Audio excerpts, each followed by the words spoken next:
Hello guys, मेरा नाम है आदित्य पांडे और आज की इस वीडियो में हम लोग देखने वाले हैं क्लास 8 एनसीईआरटी साइंस बुक का चैप्टर 15 सम नेचुरल फिनोमिना। ये इस चैप्टर का पार्ट 3 है। पुराने पार्ट्स में भी हम लोगों ने बहुत सारी चीज़ें कवर कर दी हैं। मैंने पिछले 2 पार्ट्स में लगभग ये अर्थक्वेक का पार्ट भी ख़त्म कर दिया था। थोड़ा बहुत बचा है अर्थक्वेक का, देखिए लाइटनिंग का पूरा पार्ट कंप्लीट कर दिया था। और दोनों पार्ट्स की लिंक डिस्क्रिप्शन में मिल जाएगी आप लोगों को, फर्स्ट और सेकंड पार्ट की। और हम लोग को शुरू करना था इस पार्ट में। मैंने आधे में छोड़ दिया था पिछली बार, वो पार्ट मैंने छोड़ा था यहाँ पे। सो यहाँ से हम लोग शुरुआत करते हैं अपने इस वीडियो की। तो if scientist know so much about earthquakes, can they also predict when and where the next one will come strike. ठीक है, सो अब पूछता है क्या जब साइंटिस्ट को इतना पता है अर्थक्वेक्स के बारे में, तो वो ये प्रेडिक्ट क्यों नहीं कर पाते हैं कि कब अगला अर्थक्वेक स्ट्राइक करने वाला है। सो आंसर यहाँ पे लिखा है, although we know for sure what cause an earthquake. हम लोग को ये तो पता है कि अर्थक्वेक किस वजह से आता है। It is not yet possible to predict when and where the next earthquake might occur. लेकिन ये पॉसिबल नहीं है कि कब अगला अर्थक्वेक आ जाए, मतलब अगला अर्थक्वेक अकर हो जाए। I read somewhere that underground explosions could also cause a tremor. सो पहली बोलती है कि मैंने भी कहीं ना कहीं मैंने ये भी पढ़ा है कि अंडरग्राउंड एक्सप्लोजन्स, यानी कि अंदर जो एक्सप्लोजन्स होते रहते हैं वो डिस्ट्रक्शन को फैला सकते हैं। Tremors on the earth can also be caused with the volcano erupts. तो डिस्ट्रक्शन तब भी हो सकता है अर्थ पे जब जो है एक वॉल्केनो इरप्ट होता है या फिर वॉल्केनो फटता है। और मीटियोर हिट्स द अर्थ, और जब मीटियोर, ठीक है, जब मीटियोर अर्थ को टकराता है, on an underground nuclear explosion is carried out, या फिर underground explosion underground nuclear explosion, जब न्यूक्लियर एक्सप्लोजन होता है, अंडरग्राउंड न्यूक्लियर एक्सप्लोजन हो जाता है, तब भी ये ट्रेमर फैला सकता है। However most earthquakes are caused by the movements of the earth plates. ज़्यादातर जो अर्थक्वेक्स होते हैं वो कब तब आते हैं जब जो है अंदर की जो प्लेट्स होती हैं वो हिलती हैं। ठीक है, since earthquake are caused by the movement of plates, और जो अर्थक्वेक होता है वो प्लेट की मूवमेंट से ही अकर होता है। The boundaries of the plate are the weak zone where earthquake are more likely to occur. जो प्लेट की बाउंड्रीज होती हैं वो वीक जोन होता है। ठीक है, एकदम वीक जोन होता है, वहाँ पे बहुत ही कम चांसेस होते हैं कि वहाँ पे अर्थक्वेक आए, जो प्लेट्स की बाउंड्रीज होती हैं। The weak zone are also known as seismic or fault zones. तो ये बहुत ही ज़्यादा इंपॉर्टेंट है कि प्लेट्स के वीक जोन क्या होते हैं। तो जो कोने वाला पार्ट होता है वो वीक जोन होता है, और उनको क्या कह सकते हैं हम लोग, सेस्मिक या फिर fault zone. In India the areas most threatened are Kashmir, western and central Himalayas. The whole northeast run of Kutch, Rajasthan and Indo-Gangetic Plain. Some areas of South India also fall in the danger zone.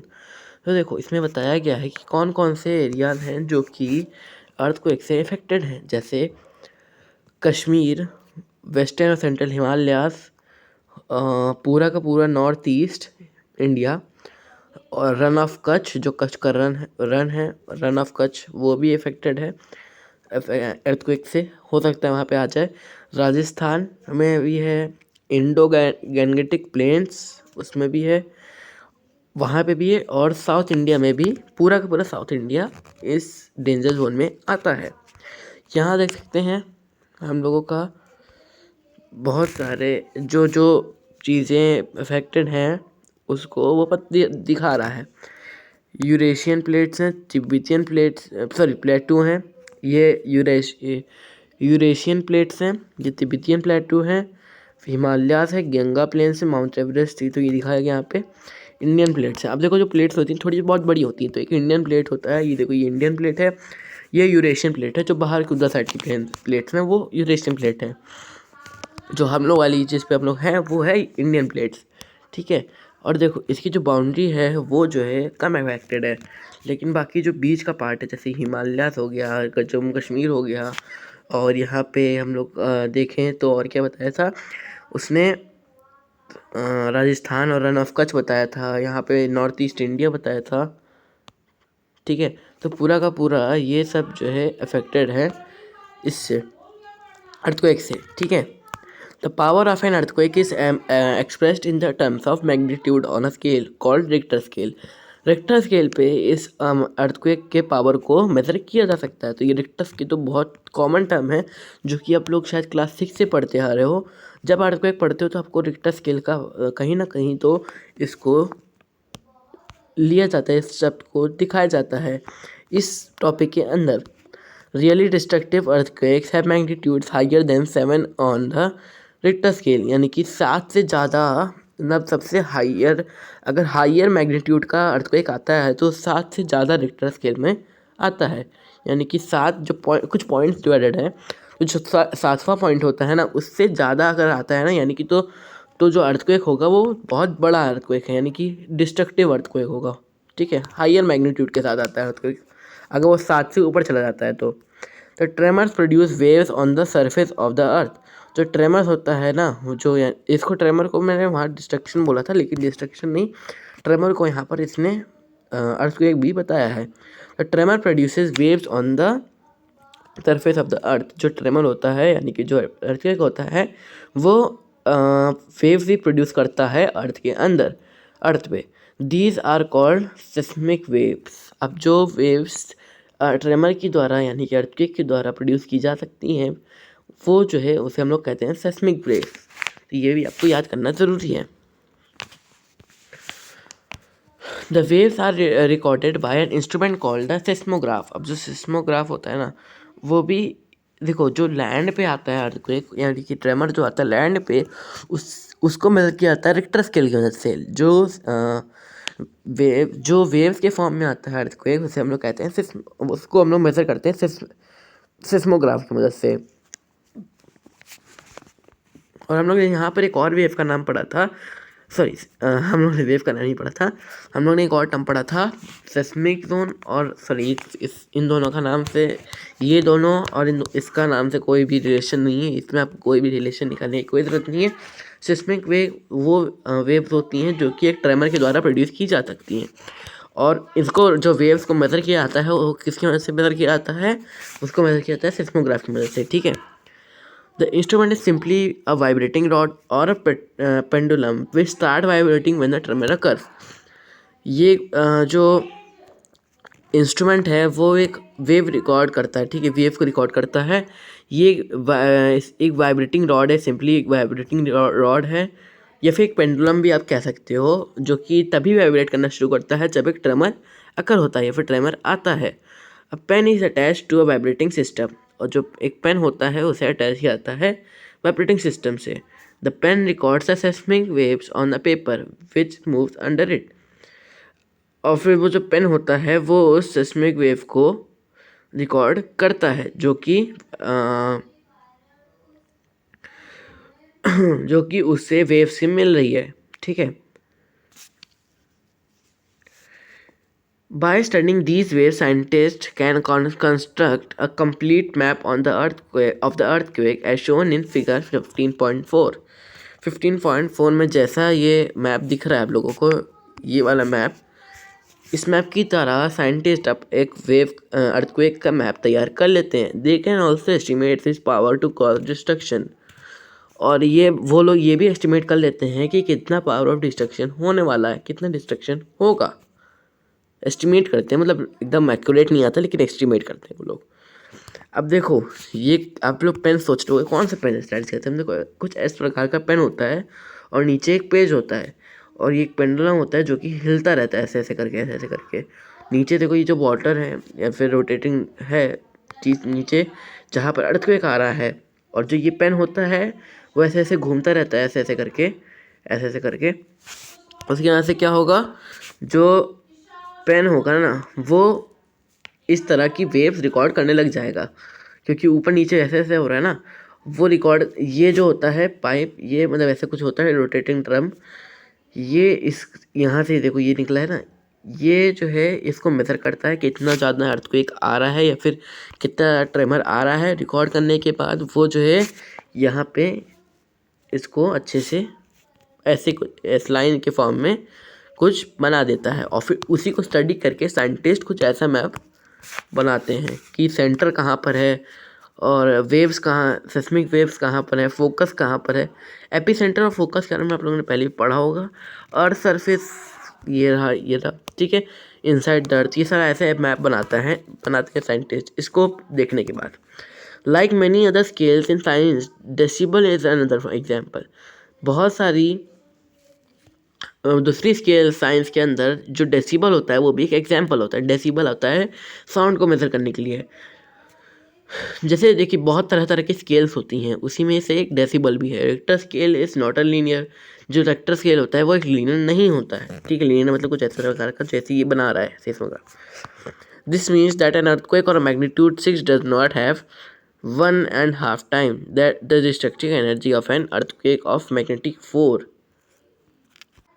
तो इसमें लिखा है कि इसका मतलब ये नहीं कि अर्थक्वेक जिसका मैग्नीट्यूड 6 हो, ठीक है, इसका मतलब ये नहीं कि जिसका ऐसा अर्थक्वेक जिसकी मैग्नीट्यूड 6 हो उसके पास भी 1.5 टाइम्स, यानी कि 1.5 टाइम उतनी डिस्ट्रक्टिव एनर्जी होगी। यानी कि 1.5 टाइम्स, एक और आधा टाइम आप डिस्ट्रक्टिव एनर्जी होगी जब अर्थक्वेक का मैग्नीट्यूड 4 हो। मतलब आप लोग अभी नहीं समझोगे कि जैसे अर्थक्वेक है आया, उसकी मैग्नीट्यूड 6 गई, तो ज़रूरी नहीं है कि जो बाद में जब मैग्नीट्यूड 4 आए तो वो कितना हो, 1.5 टाइम्स हो, ठीक है।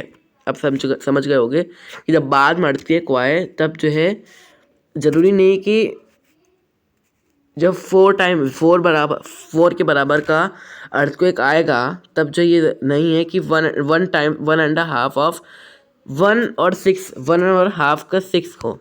मतलब आप लोग भी नहीं समझ पाए होगे, तो मैं आपको बताता हूँ अच्छे से। सो आप लोग पहले इसको देखो, ये जो मैंने बनाया है इसको देखो, ठीक है। सो यहाँ बनाया मैंने कि जब अर्थक्वेक आएगा, जैसे सपोज 6 का अर्थक्वेक आया, 6 रिक्टर स्केल का अर्थक्वेक आया, फिर वो अर्थक्वेक के जाने के बाद कुछ समय बाद 4 रिक्टर स्केल का अर्थक्वेक आया, तो ज़रूरी नहीं है कि वो 4 से, मतलब 6 4 से बड़ा है, तो ज़रूरी नहीं है कि जो 4 रिक्टर स्केल का अर्थक्वेक आएगा वो इस अर्थक्वेक का 1.5 हो, ठीक है। आप समझ गए होगे आप लोग। अगर आप भी नहीं समझे तो आप लोग ज़रूर से जाके कमेंट्स में बता देना, मैं आपको बता दूंगा, ठीक है। अब हम लोग आगे बढ़ते हैं, क्योंकि ये इससे ज़्यादा तो आसान कोई तरीका नहीं कि आप इसको समझ सको। In fact, an increase of 2 in magnitude means 1,000 times more destructive energy. एक ऐसा इंक्रीज ऑफ, और जहाँ तक ये भी बता दूँ कि जब जो है जैसे पहला वन रिक्टर स्केल का एक अर्थक्वेक आया, और अगर 2 रिक्टर स्केल अगली बार 2 रिक्टर स्केल बढ़ गया तो 2 रिक्टर स्केल भी 1,000 टाइम्स मोर डिस्ट्रक्शन प्रोवाइड करवा सकते हैं उस 1 रिक्टर स्केल से। यानी कि उस 1 रिक्टर स्केल का जो अर्थक्वेक था उससे 1000 गुना ज़्यादा डिस्ट्रक्टिव 2 रिक्टर स्केल का अगर उसका डबल कर दें, यानी कि 3 रिक्टर स्केल का अगर आ गया अर्थक्वेक, तो 1000 टाइम्स उस 1 रिक्टर स्केल का वो डिस्ट्रक्शन फैलाएंगे। जैसे 1 रिक्टर स्केल का आया, उसके कुछ समय बाद और उसमें 2 रिक्टर स्केल का और ऐड कर दीजिए, यानी कि उतना रिक्टर स्केल का आया कि 3 रिक्टर स्केल का आया अर्थक्वेक उसके बाद, तो जो 3 रिक्टर स्केल का आएगा अर्थक्वेक वो इसका 1000 गुना ज़्यादा डिस्ट्रक्शन फैलाएगा, इसका 1000 गुना ज़्यादा डिस्ट्रक्शन ये जो आएगा अर्थक्वेक, ठीक है। यानी कि दो रिक्टर स्केल भी बहुत मायने रखता है। यानी कि जैसे पिछली साल आया होगा 6 रिक्टर स्केल का, उसके अगले साल जो है 6.5 का आ गया, तो आप लोग सोचोगे पिछले साल तो बहुत कम आया था, इस साल बहुत ज़्यादा हो गया, तो ऐसा नहीं होता, ठीक है। सो हम लोग आगे बढ़ते हैं। Therefore an earthquake of magnitude has 1,000 times more destructive energy that an earthquake of magnitude 4। और वहीं पर हम लोग फिर से ये वाला एग्जांपल लेके चल रहे हैं ऊपर वाला। Therefore an earthquake of magnitude 6 has 1,000 times more destructive energy than the earthquake of magnitude 4। और ये तो यहाँ पर ये बात साफ ही हो गई कि जो मैग्नीट्यूड 6 के साथ जो अर्थक्वेक आता है वो जो है मैग्नीट्यूड 4 से बहुत ज़्यादा बढ़ेगा, यानी कि मैग्नीट्यूड 4 के साथ जो अर्थक्वेक आया उससे बहुत ज़्यादा बड़ा मैग्नीट्यूड 6 के साथ अर्थक्वेक आएगा, यानी कि 1000 टाइम्स ज़्यादा 6 रिक्टर स्केल का अर्थक्वेक आएगा। ठीक है, यानी कि ये तो ज़रूरी है ही, क्योंकि रिक्टर स्केल के बारे में बताया गया है कि कैसे कैसे दो रिक्टर स्केल ही बहुत ज़्यादा मायने रखते हैं। जैसे 4 रिक्टर स्केल का आया और अगले उसके 4 रिक्टर स्केल थोड़ा कम है, लेकिन जैसे ही 2 रिक्टर स्केल और बढ़ा दो यानी 6 रिक्टर स्केल कर दो तो उसी 4 रिक्टर स्केल का 1000 टाइम्स कर दोगे ना, उतना ज़्यादा डिस्ट्रक्शन 6 रिक्टर स्केल का अर्थक्वेक फैलाएगा। ठीक है, अब शायद आप लोगों को समझ में आ गया, मैं इसको पूरा पैराग्राफ शॉर्ट में बता दूँ, लेकिन ये बहुत ज़्यादा इंपॉर्टेंट है, इसको इंपॉर्टेंट टिक कर लेना। प्रोटेक्शन अगेंस्ट अर्थक्वेक, अब ये भी टॉपिक का आ गया, प्रोटेक्शन अगेंस्ट अर्थक्वेक। अब अर्थक्वेक अगेंस्ट प्रोटेक्शन कैसे रख सकते हो? We know from the earlier pages that earthquake can not be predicted. आप लोग को पता है कि आप लोग को पहले भी बताया मैंने कि जो अर्थक्वेक होता है उसे हम लोग प्रेडिक्ट नहीं कर सकते हैं। We also seen that they can be highly destructive. आप लोगों ने ये भी देखा कि जो अर्थक्वेक्स होते हैं बहुत ज़्यादा डिस्ट्रक्टिव भी होते हैं।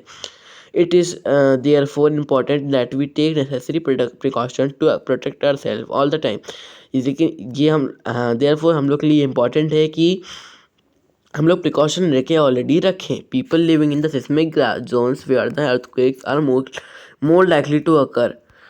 जो पीपल सिस्मिक जोन में रह रहे हैं, यानी कि खतरे के जोन में रह रहे हैं, वेयर द सिस्मिक जोन गलत बता दिया। जो लोग जो सिस्मिक जोन में रह रहे हैं, यानी कि खतरे से दूर जगह पे रह रहे हैं, अर्थक्वेक जहाँ पर नहीं आ सकता, बहुत कम चांसेस हैं अर्थक्वेक आने के, उस जगह पे रह रहे हैं, where the earthquakes are more likely to occur, बहुत ही कम चांसेस है वहाँ पर आने के। Have to be specially prepared, एक सेकंड शायद कुछ गलत बताया। People living in the seismic zone where the earthquake, sorry यहाँ लिखा भी है, जो लोग सिस्मिक जोन में रह रहे हैं वो लोग वहाँ पर जो है बहुत चांसेस है कि वहाँ पर अर्थक्वेक आए, तो इसलिए उन लोगों को ज़्यादा प्रिपरेशन रखनी चाहिए। First of all the buildings in these zone should be designed at they could withstand major tremors.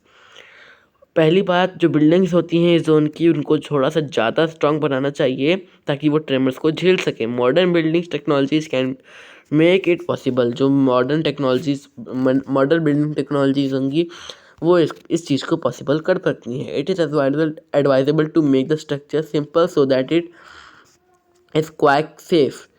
हम लोगों को उसको जो है बहुत ही ज़्यादा सिंपल बनाना चाहिए स्ट्रक्चर को, ताकि वो थोड़ा सा सेफ रहे। Consult qualified architect and construction engineer. यहाँ पे उसने बताया है कि क्या क्या आप इसको किससे सेव कर सकते हो। कंसल्ट, आप लोग को कुछ है एक क्वालिफाइड आर्किटेक्ट और एक स्ट्रक्चरल इंजीनियर को कंसल्ट करना है, यानी कि उनसे बात करना है, यानी कि उन्हीं को अपना काम देना है घर का। In highly seismic area, the use of mud or timber is better than the using the heavy construction materials. Keep the roof as light as possible. In case the structure falls, the damage will not be heavy. आप लोगों का seismic area में रहते हो तो आप लोग का जो घर होना चाहिए वो मड या फिर टिम्बर से बनना चाहिए। ये कुछ ज़्यादा बेटर ऑप्शन है न। बाकी अगर मैं बताऊँ तो भारी आप लोगों को सामान नहीं यूज़ करना चाहिए, अपने भारी मटेरियल नहीं यूज़ करना चाहिए अपने घर के अंदर। और बाकी जो आपकी रूफ होंगी वो उसको लाइट रखना चाहिए, जितना पॉसिबल हो सके उतना लाइट रखो अपनी रूफ को। इन केस अगर जो पूरा स्ट्रक्चर गिर जाता है आपका घर का तो आप लोग को ज़्यादा डैमेज नहीं पड़ेगा और ज़्यादा हैवी भी नहीं रहेगा, इसलिए ज़्यादा डैमेज नहीं पड़ेगा। आपको मतलब आपको ना कोई नुकसान नहीं हो पाएगा फिर इसकी वजह से। It is better if the cupboard and the shelf are fixed to the wall so that they do not fall easily. ये बेटर है कि जो कपबोर्ड्स और शेल्फ होती हैं वो फिक्स्ड रहें वॉल से, वो एकदम फिक्स रहें वॉल से, कपबोर्ड और शेल्फ्स, सो दैट जब वो आसानी से गिर ना सकें। ठीक है, अब वो वॉल से आसानी से ना गिरें। ठीक है, वो जो है इतना फिक्स रहे, एकदम अच्छे तरीके से फिक्स होनी चाहिए वॉल से, कपबोर्ड और शेल्फ।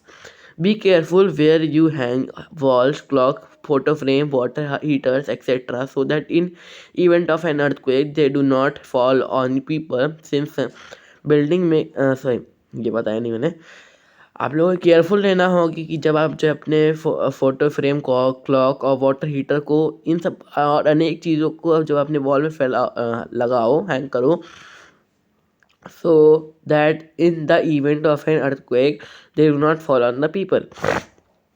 उसकी वजह से क्या होगा, आप लोग को ऐसे लगाना होगा वॉल के ऊपर ये सब चीज़ें, ताकि जब अर्थक्वेक आए तब आप लोग को कोई भी इंसान के ऊपर वो ना गिर जाए. Since some buildings may catch fire due to an earthquake, it is necessary that all buildings, especially tall buildings, have firefighting equipments in working order.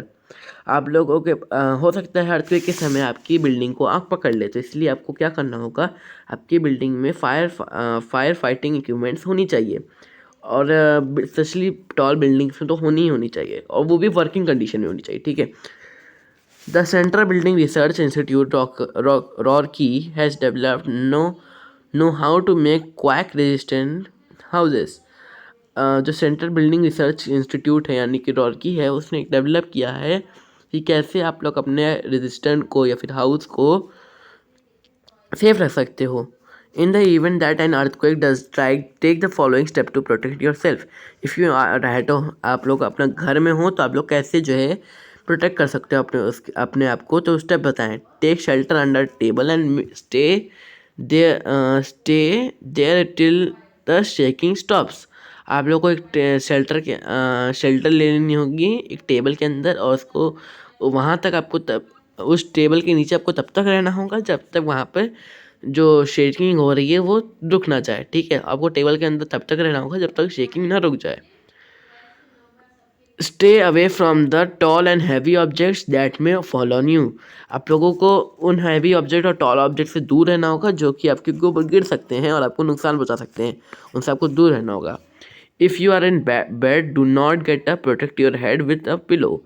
आपको अपने हेड को पिलो से बचा के रखना होगा अगर आप बेड पे हो. इफ़ यू आर आउटडोर्स, अगर आप बाहर हो आप क्या करोगे, आप लोग find a clear spot away from a building, trees and overhead power lines. Drop to the ground. आप लोगों को खुले मैदान में चले जाना चाहिए, और आपको बिल्डिंग से दूर रहना चाहिए, ट्री से दूर रहना चाहिए, और ओवरहेड पावर लाइन से भी आपको दूर रहनी चाहिए, यानी कि पोल्स वोल सबसे दूर रहना चाहिए. If you are in a car or a बस डू नॉट कम आउट. अगर आप कार या बस में हो तो आपको बाहर नहीं आना है. Ask the driver to drive slowly to the clear spot. आप लोगों को आप ड्राइवर से ये बोलना है कि वो जो गाड़ी हो उसको इतने आराम से चलाए क्लियर स्पॉट तक जाने के लिए, मतलब एकदम क्लियर जगह पे जाओ, और उसको स्लोली, ड्राइवर को बोलो कि स्लोली गाड़ी चलाए. Do not come out till the tremor stop. आप लोगों को तब तक नहीं बाहर आना जब तक अर्थक्वेक स्टॉप नहीं हो जाता. सो गाइस, ये था हम लोगों का ये चैप्टर, सब नेचुरल फिनोमिना करके चैप्टर था. चैप्टर 15 क्लास 8 साइंस बुक का था, NCERT क्लास 8 साइंस बुक का. और अगर आपको ये वीडियो अच्छी लगती है तो ज़रूर से लाइक कर लीजिएगा. चैनल पर नहीं होंगे सब ज़रूर से सब्सक्राइब कर लीजिएगा. और अगर आपको ऐसी ही वीडियोस ऐसी ही टॉपिक्स में इंटरेस्ट है, स्टडी से रिलेटेड आपको टॉपिक्स अच्छे लगते हैं, तो इस चैनल को सब्सक्राइब करने के बाद जो बेल आइकन आता है उसको प्रेस कर लीजिए, क्योंकि ऐसे ही वीडियोस में डालते रहता हूँ, आपको नोटिफिकेशन सबसे पहले मिल जाएंगे. And thanks for watching.